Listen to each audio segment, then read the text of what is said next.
the first fruits of Achaia, and that they have addicted themselves to the ministry of the saints. They have addicted themselves. Nobody addicted them.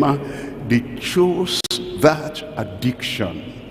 They chose that consecration. They chose that commitment. They chose that fervent way of serving the Lord.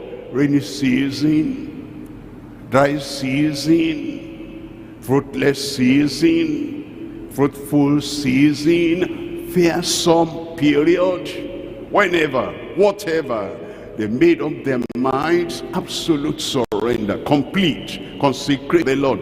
These are leaders the Lord is showing us. He approved of them. He appointed them. He anointed them. He said, look at the way they served me. How they addicted themselves to the ministry of the saints. And he calls us to the same thing. We will do it. The same grace available to them is available to us in Jesus' name.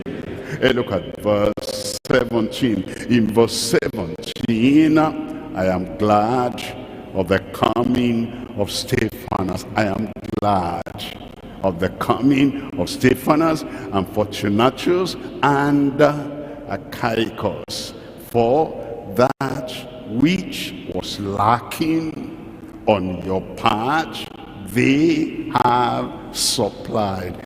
That which was lacking on the part of the Corinthians did their best to help, to support, to minister unto Paul the apostle, but they still lacked.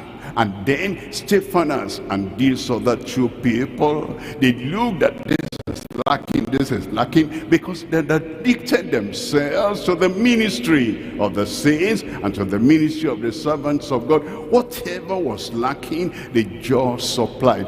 They had supplied and supplied and supplied. They were almost exhausted, but because they addicted themselves to the service and the ministry of the saints, they kept on doing it. I pray that all we have learned, the grace of God will multiply in every one of our lives, and that loyal labor of Luke and all that we have learned, I pray the Lord will reproduce in our lives, in our labor, in our service this year in Jesus' name. I can, I will, I must. Let's rise up and pray to the Lord now. He's exposed these leaders unto us, that we might live like they live. Open your mouth and talk to the Lord in prayer.